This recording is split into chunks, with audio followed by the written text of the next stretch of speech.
Hey everybody, welcome to episode 1 of our Let's Play series for our new game, Transient. This game's interesting. It's a mix of Lovecraftian Cthulhu mythos and Cyberpunk. It has elements that remind me quite a bit of the Deus Ex series, especially in its mini games. It's very interesting. We start off as a character who dies, I guess, and then works his way through an extra dimensional area to get back to where he belongs. There's a lot of crossover between the real world and the virtual world, which is very similar to the real world, and there's also a bit of mystery afoot as well. I hope you enjoy it, and thank you for watching. Hey everybody, welcome to episode 1 of our Let's Play series, Transient Extended Edition.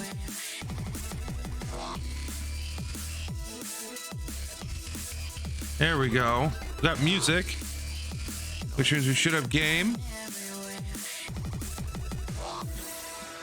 That's great to hear, Rec. Why don't we have game? Why don't we have game? Oh, that's why we don't have game. There we go. Now we have game. There we go. There we go. All right, so we're going to start new game, and we're going to, yes, I want to start a new game and overwrite. So this game is supposed to be like Lovecraft meets steampunk. So you guys aren't getting audio.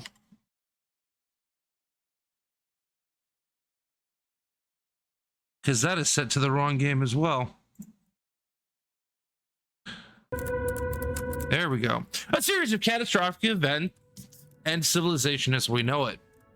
A scientific council, Kepra, led by 4 brilliant minds, endeavored to build a cyclopean domed city that would stand firm against the test of time. The city of Providence. Rhode Island? In this new era of cybernetics and implants, society found peace within their own artificial cyber world, and thus lost all touch with reality.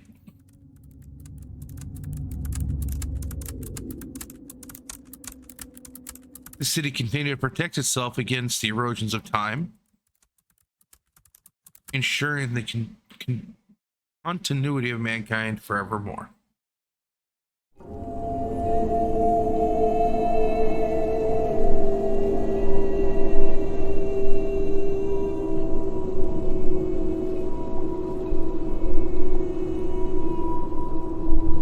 Now is the time for our final confrontation, Carter. Despite all you have witnessed, He must be important because he's got a sun on his head. not even the will to escape. In our previous interrogations, you vainly suggested that your physical reality was secondary to your dreams, merely another nightmare of your morbid imagination. We know that you use supernatural methods of inquiry. So tell me, how have you managed to visit these dream realities of yours? That's still your question. Their mouth movements are weird.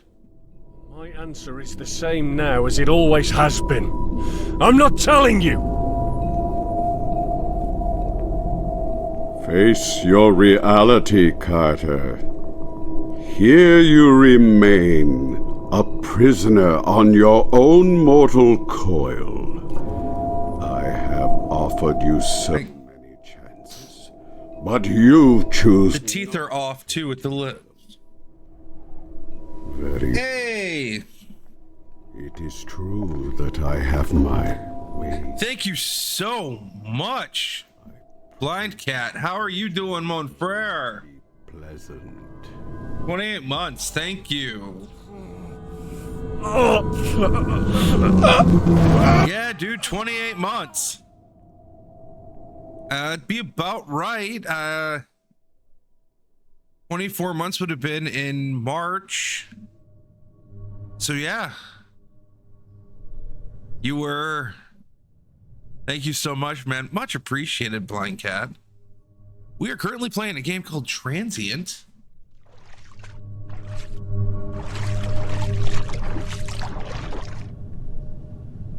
Jellyfish.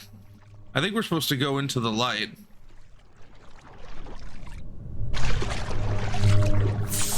I really do appreciate the support, though. Thank you so much.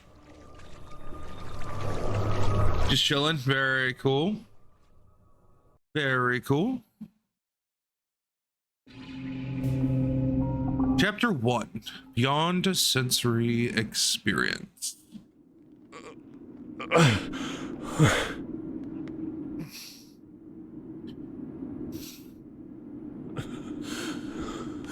What is happening? Why does my character look like something out of Matt Hardy's Compound?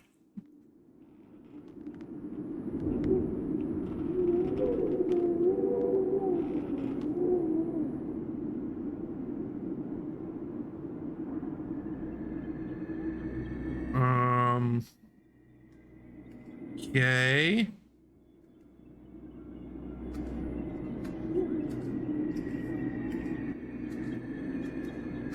What are those?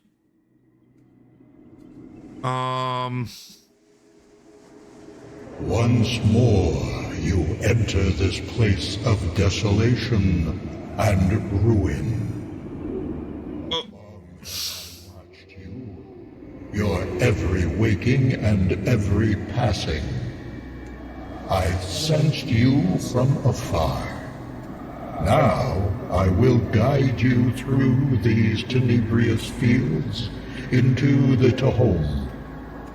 Welcome back, Carter Chalibi. I am unfamiliar. Who are you? You discern my speech well this time. That's good.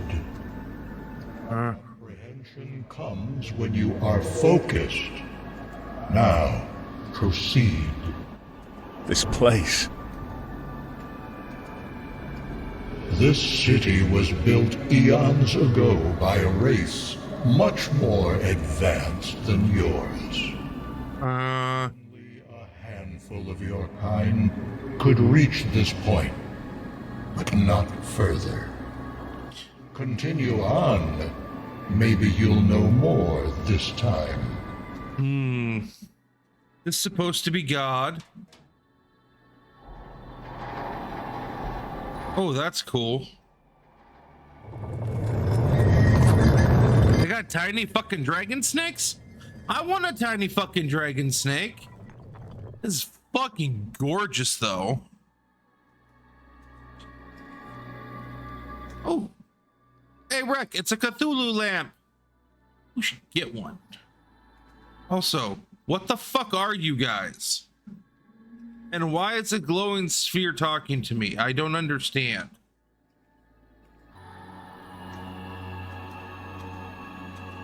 Spider.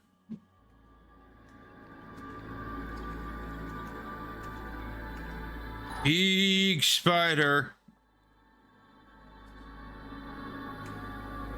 Ooh, interesting. I'll have to look into that. Process of dissolution. When the time comes, these creatures devour everything, dead or alive. Until nothing more. Proceed and find me on the frontier of the dissolving illusory.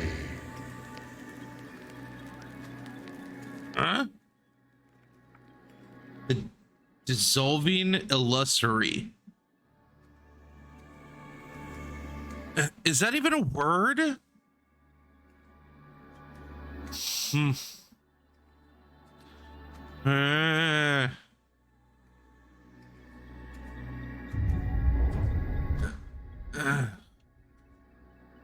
His hands are huge. I really want a fire pit like that. Jeez, what is up, sir? How are you, Lethal? Welcome back. How have things been? Yeah, Black Cat, I'm about to check that out. Well, let's open the door again. I want to see where this... Where's the snake dragons? This is bullshit.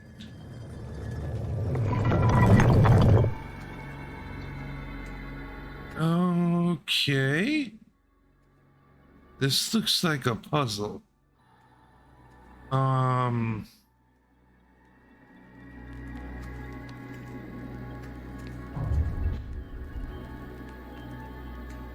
Nice. Very cool.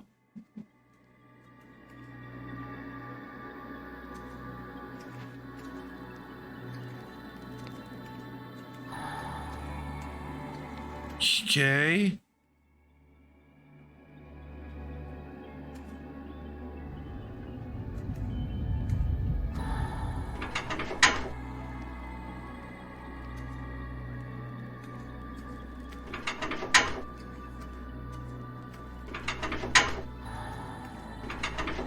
I hope these aren't their dongs that I'm pulling.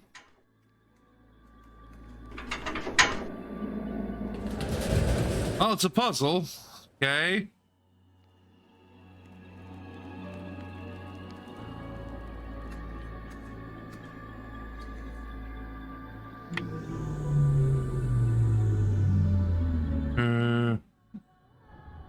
What?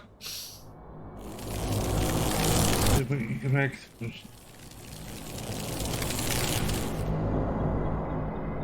The whole thing is, if the world had a save point, you could set it back to that. What would be your standard when you're erasing several thousand babies are given birth in that time? No. Fuck them kids. Oh, the perennial weight of life once more. Who are you? I am the last High Priest of the long extinct Dariel race. Faded away eons ago, erased from the annals of time and space. Probably for good reason, you fucking frightening nightmare fuel. As you have many times before, we've met over and over again, in different times, but exactly the same place. Where am I? You are in Korwa Cherish. Eons ago, my kind entered this region of transition, broke the bonds of a material existence, and built this place. Korwa Cherish. Oh, interesting. Close to the heart of Zero. This is no place for your kind to traverse. I suggest you go back. Go back to where? What just happened? My remains have been kept here for calling me from beyond to this semi-physical plane of existence. You reanimated my body. As you Reanimated. Great. Just fantastic. Wayfarer, we've met over and over again. In different times, but exactly the same place. What is Tehom exactly? Far past the corrupting intrusions of matter and lesser forms of truth, Tehom is the space beyond life and death. Anybody else get the feeling that it sounds like he's speaking and farting through the same hole? Glimpses feel its existence. Only the more susceptible among them can understand. Hey, thank you very much for the biddies, Blind Cat. Tehom, Yeah, you go relax. Thank you very much. incomprehensible metamorphosis takes its course. Thank you, Blind Cat. Something I am also yet to see. What did you call this? A semi-physical plane of existence. Yes, this is the next stage of evolution. A region of transition from corporeal to incorporeal. The last frontier of all material cosmos. I can remain here no more, for the consistency of this vessel is losing its integrity. Okay. Return to your own waking reality, wanderer. You cannot comprehend the implications this place has for your kind. And he melts. What the hell? Okay.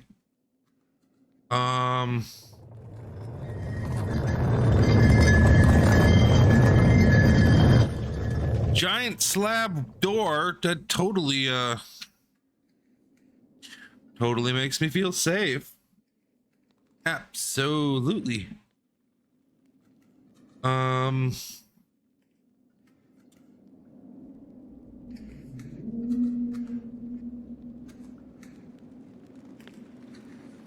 This definitely feels like a Cthulhu game at this point.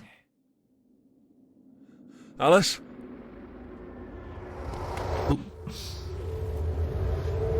Whoa. Whoa.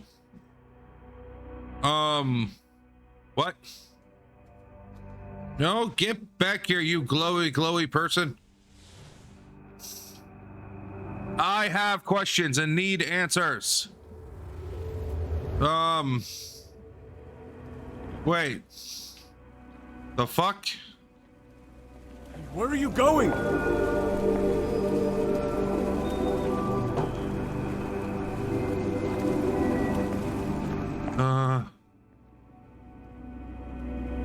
Omni mutinar nihil interit.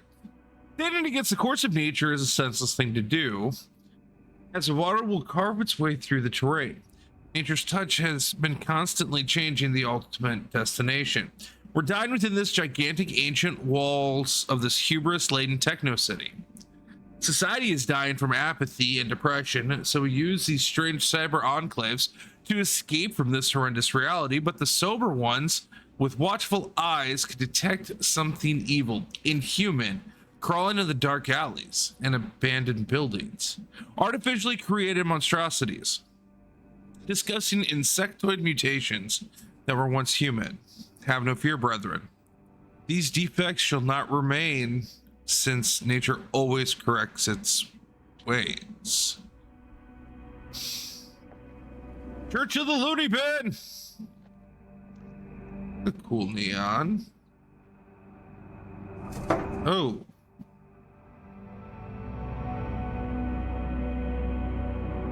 Okay.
Okay.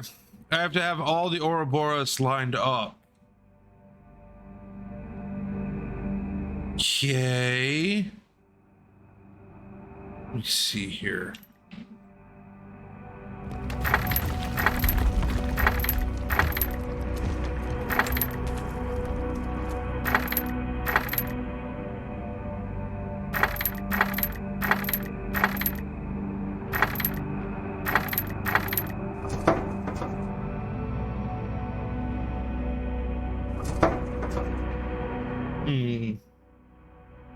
Eat that tail. Eat that tail. Let's start back from the beginning. So it's a pattern.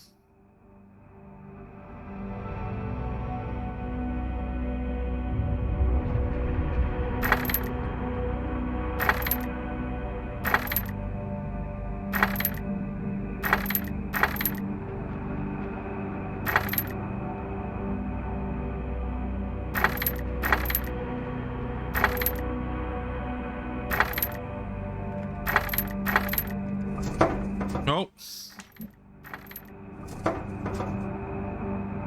Okay. Let's try 1, 2, 1, 2, 3. 1, 2. 1. 1. 1. 1. 1. 1. 1. Well, that got it. I don't know what I just got, but I got it. Oh, I got stairs. Thanks, door.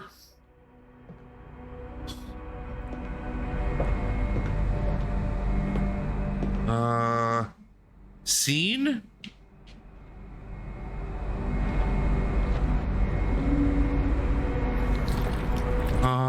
What the... Was this tentacles? That felt like tentacles. Why can't I... This is bullshit.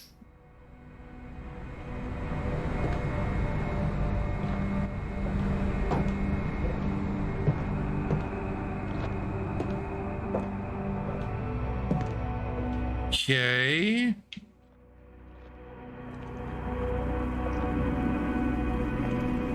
I don't know what I'm supposed to be doing.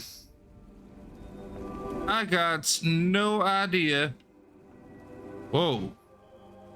Create and live in your own dream worlds. Your cyber enclaves are safe with us. Oh, that's totally... Yup. That's 100% safe, isn't it? Okay, this is where I started. Are we in the red light district? Your cyber enclaves are safe with us. Oh, side up. No items present. Okay. Great.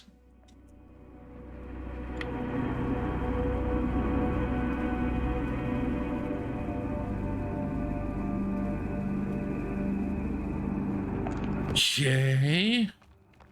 Then I go this way. And I go through that door. Because there's nothing else. I can't go up. So we have to go down.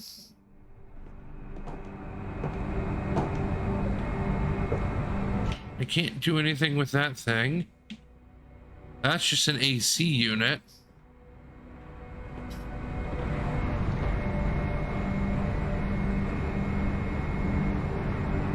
Okay.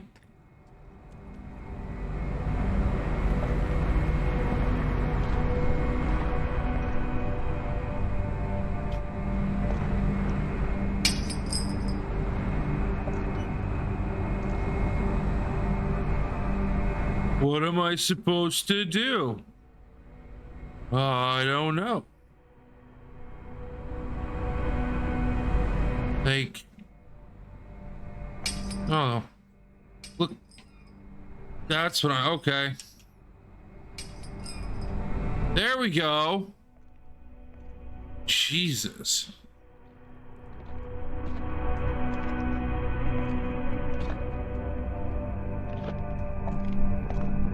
Fuse box.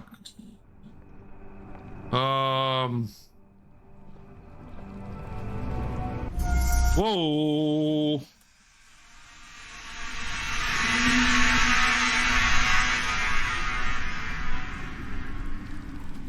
Okay, Mothman.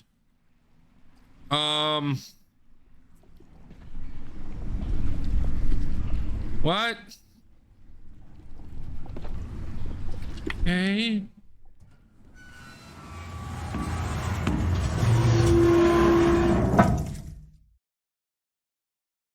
This is nowhere straightforward as some of the other games I've played in the past, is it, gang? Panopticon? The fuck's a panopticon? Is that like a Dalek or a Namek? The fuck's a Namek? I feel like I'm in the sewers. It reminds me a bit of Fine, scan the body. Absolov.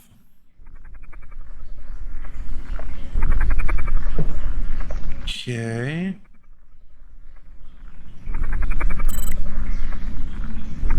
Okay, subject male unknown, no pulse detected, brain damage due to an immense electroshock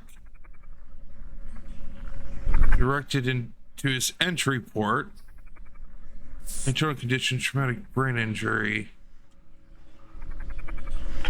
An external sound recorder. I'd better check it out. As I predicted, this Scarab device is the key to the lower sections. Only a handful of their members have one. Some say there's a myth whispered among the elites, too old to recall. I believe this story is related to opening the device. It goes like this. Out of the primal waters, first a pyramid emerged in the east, then the scarab-headed one, the one of the morning sun.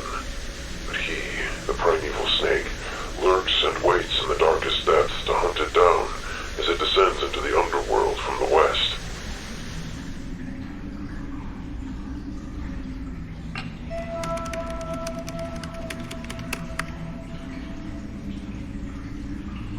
His brain was fried. Someone probably hacked his neural implants. Killed him remotely by overloading them. This isn't the work of an ordinary hacker. Okay.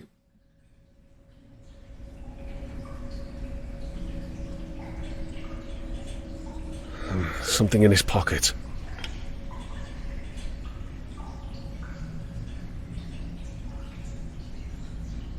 This thing looks like an electronic device of some sort.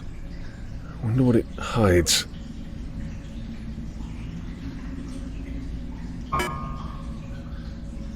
First protocol needs a higher. Excuse me, I got a bit of the burps. I apologize. Lockpick successful. Oh, shit.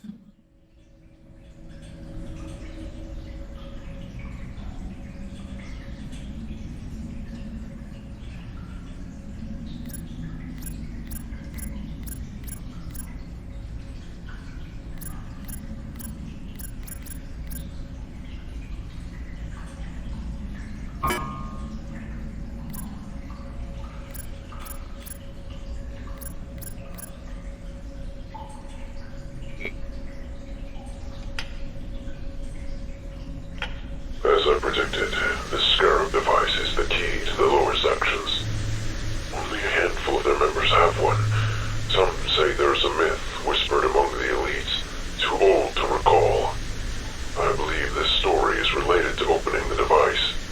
It goes like this. Out of the primal waters, first a pyramid emerged in the east, then the scarab-headed one, the one of the morning sun. But he, the primeval snake, lurks and waits in the darkest depths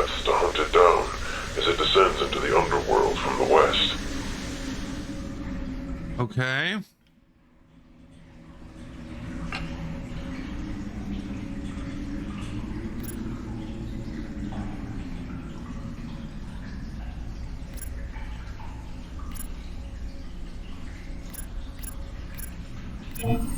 Ooh, I did a thing.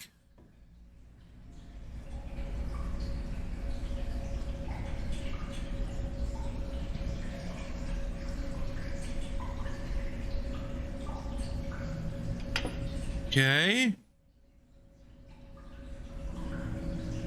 Anything else? I don't think so. His brain was fried.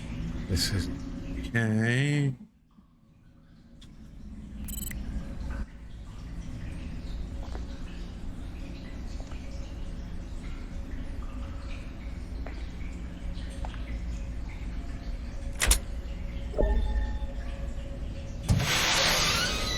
Okay, well that did a thing.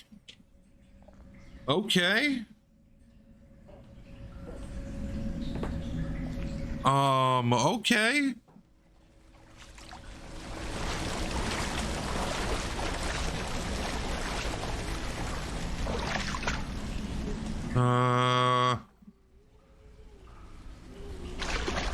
Have you tried turning it on and off, or off and on again?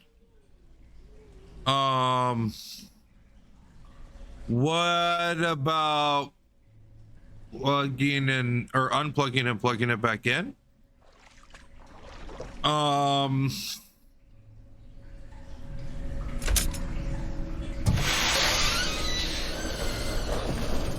just going through. Yeah. What the fuck?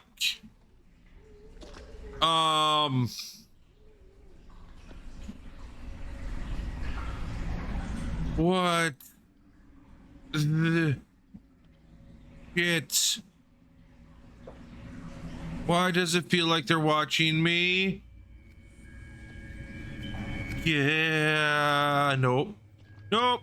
Nope, nope. Oh, hey, lady, get back here. Oh. That's... I did not consent. Those were non-consenticles.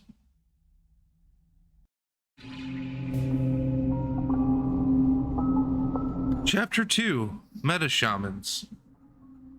Huh. Do they work at Facebook? Ah! The nightmares again. Dancing hologram lady? Okay. Alright, this must be my place? I've seen worse digs. I am PRD or pro. Ooh, dog. Ah! Why? Why? Fucking why? Oh, surveillance check. I need to power the terminals manually again. What a pain in the neck. Okay. About Fee. Unlike other meta shamantic hackers, all Odin members have specifically customized perception heightened implants directly connected to our brains. Each of us has made the required customizations, adjusting them to our own physiology. According to their intended use, the implants don't work when the user is unconscious, but I need to know where my dreams are taking me. And I think I found a workaround to this. I push my implant beyond its intended design. Now, it becomes active and aids me during the dream excursions.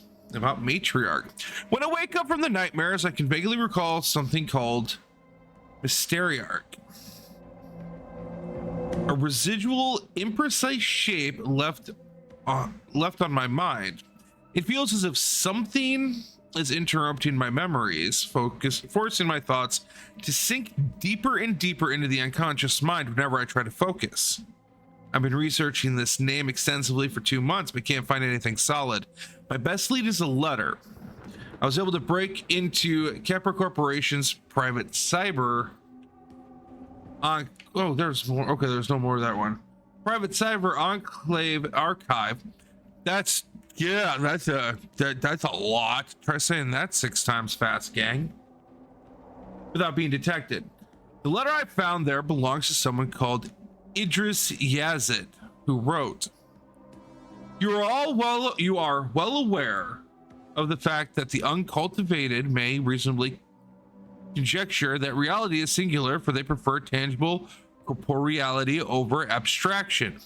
My persistence on constant reality has been failing at my comprehension until it gave me an insight into the inescapable truth, known only by a few souls since the dawn of man. My new findings eventually led me to observe it all while touring the illusions and the alluring landscapes of computational realities. Mysteriarch Urshanabi was, is, and will be there waiting for us. His continuous soft whisperings hanging in the air. To see the answers that lie beyond the intangible depths of elusive comprehension, one must seek the postern gate of thyself.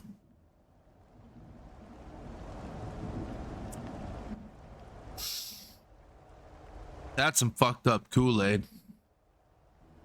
Too bad I can't make out exactly what any of this means. His scholastic tone and strange wording haven't directed me to the next clue. Lost in thoughts. I've started thinking heavily on the prose belonging to Idris Yazid.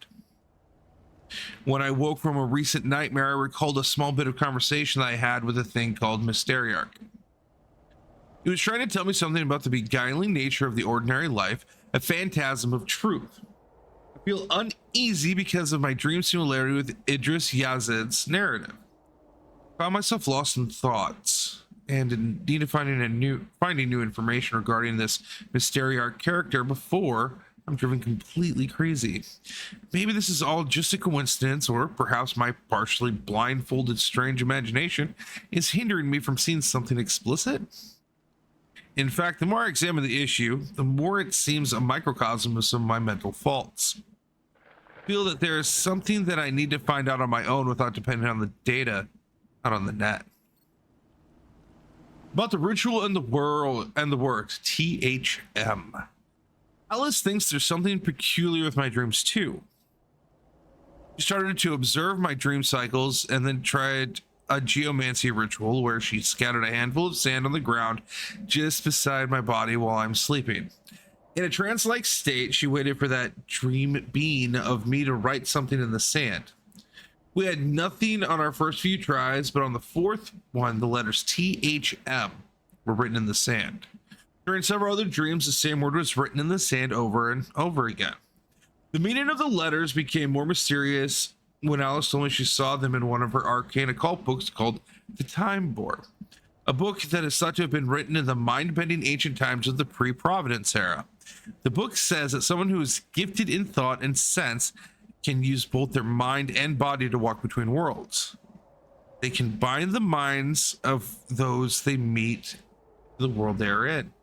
The repetitive nature of these rituals has made me believe that I'm not crazy. I have to find a way to recall the contents of my dreams. About the first lucid dream I can remember. With the help of the book entitled Arcane Roots of Ethnobotany, I was able to prepare an herbal mixture which allowed me to partially recall my strange dreams. They're rather fuzzy, but I can discern the contents and setting well enough. Fortunately, they became increasingly clear with each passing day. Also, I've decided to draw some sketches about my dream visitations, at least about the portions I can remember clearly. Yesterday, while I was dreaming, I visited a place too old to even exist. It was as if it had been devastated by a geophysical catastrophe. Old, ravaged, but still showing clear evidence of a once mighty civilization. Bedded and decrepit dwellings, now choked with refuse of decomposed organic masses. Whole complexes of towers and palaces still try to withstand the passage of time, and ancient serpentine labyrinths that may never again stir from their stupor. Edifices similar to temples and palaces have had to yield to mere ruin and neglect. Now they lie half buried and fractured on the dust, crowded with debris from the past monstrous, unbridled interference. Those ancient institutions, far from being abolished and overturned, may soon slowly approach the stage of final extinction. Despite its state, it seems to me that the distinctive spirit of this place is still lingering at large within the time-worn halls of silence. After a long while, my excursion took me to a cyclopean gate with no sign of damage or corrosion, as if it had been excluded from the monstrous ravages of time faced by all the other buildings. When I approached the gate, I noticed words engraved on a sturdy stone plate which read, "Start Command." At this point, I suddenly woke from the dream and was back in my room, now filled with all manner of computer buzzing. Aside from the weird aspects of this dream, I felt like I was there physically. But the second lucid dream I noted down. This time, I was in an almost pitch black stairway, terror spreading through me, rendering me helpless to find a way out of this claustrophobia-inducing place. I moved sightlessly down the fathomless spiral of steep and slippery stairs. Almost an hour later, I reached a gate which led me to a grand opening. There was no air, no noise, no scent of grass, leaves, or of the vegetation on the walls.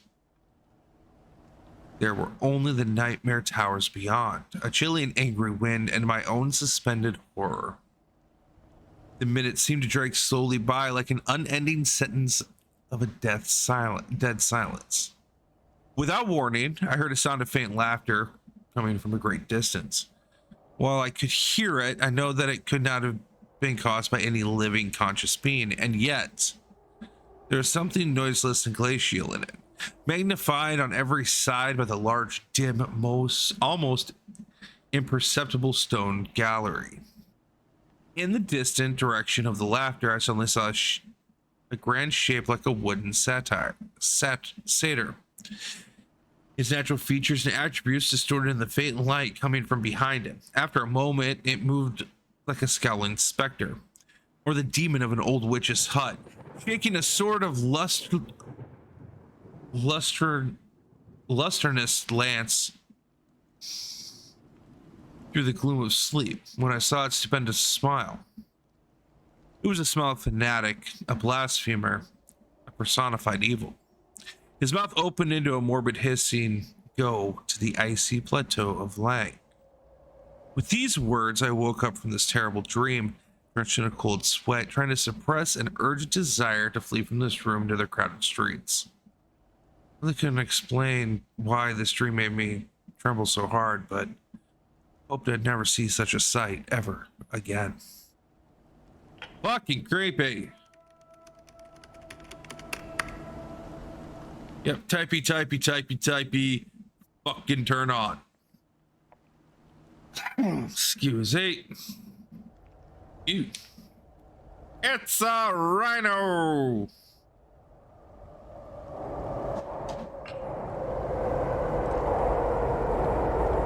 Fine. Scan environment for any abnormal activity.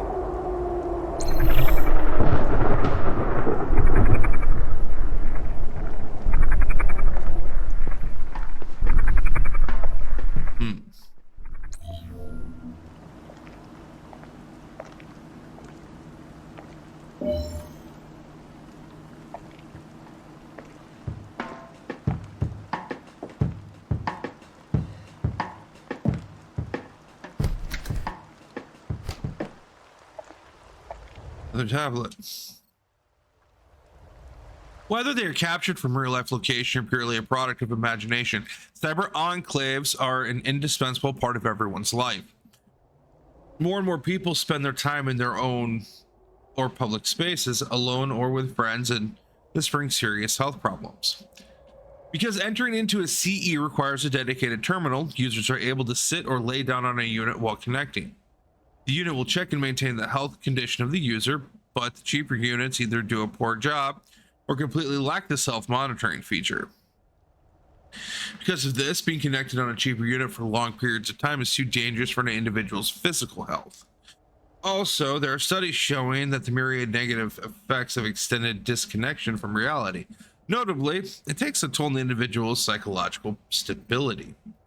In this day and age, we spend more and more time in the cyber enclaves rather than we do in waking life. We are our own gods to build and furnish worlds to our heart's content and then live within, without the obvious nuisance of the others. As humanity's pure souls, the visionaries learned and adapt even quicker to the new and unearthly sensations of the current technologies. We've become free from our corporeal cages to study the mysteries that had always been laying beyond the intangible depths of elusive comprehension. As a wise man once said, those enclaves are nothing but a dream within a dream, a shell into which we retired and died. We need to believe that our minds stand higher than any illusion, otherwise we can find no reason in both life and death, virtual or real. Interesting. I'm liking the philosophical aspects of this. Oh, hello. A digital neural study we've been developing together with Akeley for some time. It still has some problems to be addressed. Okay.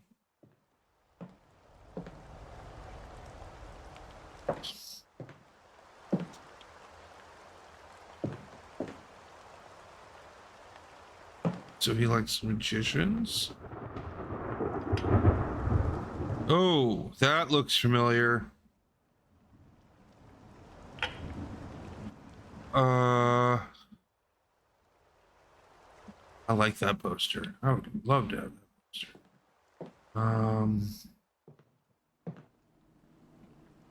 So I gotta figure out how to get my power on, right?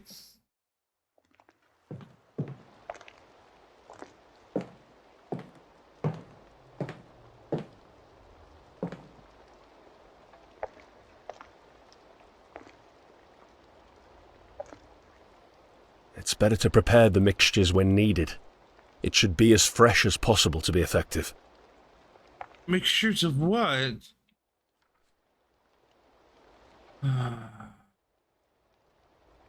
But deep neural hacking is the highest form of hacking. The practitioners generally refer to themselves as meta shamans, where this practice requires special herbs and drugs as well as some powerful hardware to be successful. Sometimes use of divination or geomancy empowers the hackers with exotic benefits. Each meta shaman enters a deep trance with the help of both prepared drugs mixtures and specifically upgraded and calibrated hardware. This trance mode helps them to achieve a form of higher awareness during the hacking session and to roam through the third and deepest level of the net into which an ordinary citizen cannot penetrate. This is a highly illegal act and one punished severely if caught. Calibration means adjusting the hacking devices to the physiology of the hacker individually. Okay. I'm still looking for my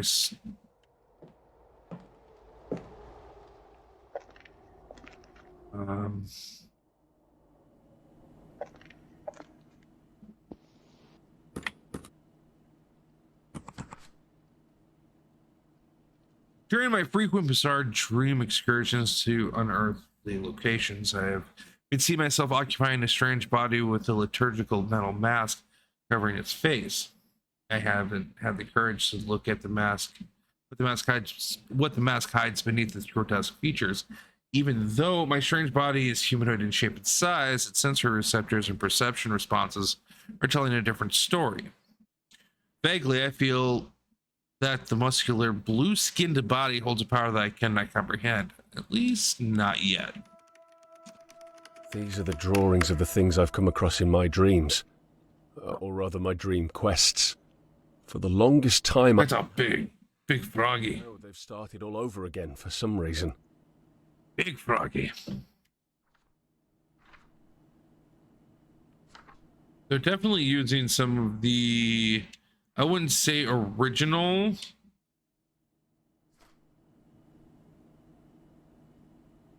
but definitely Lovecraftian inspired artwork from some of the books, which is really cool. Like, I appreciate the fuck out of that shit. Yes, totally looks safe. So how the fuck do I turn my shit back on?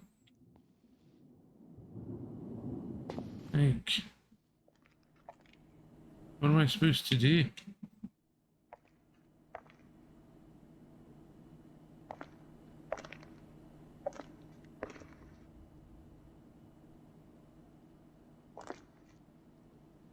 They must be hurt and protect, though.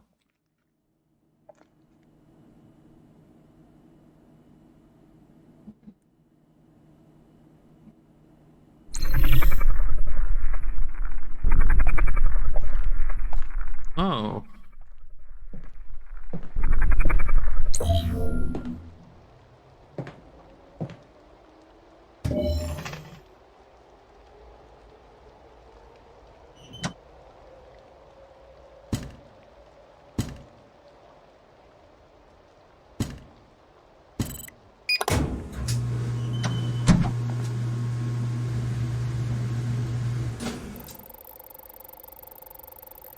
Okay. This is strange. She usually refrains from contacting us in this way. Better see what it's all about.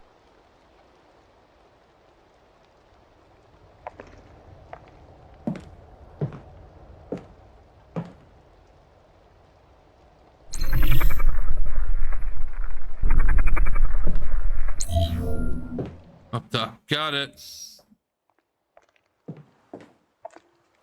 But before we do that, we are going to call it for this episode. Thank you so much, everybody.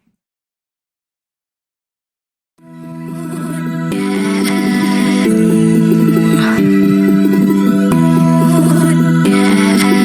everywhere.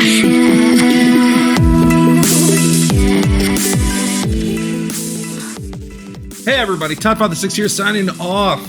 Thank you so much for watching the video. If you want to see more, click the videos that are listed or hit that subscribe button and turn on the notifications in order to be notified when I've got more posted. Until then, as always, be good, be kind, be safe. See you next time.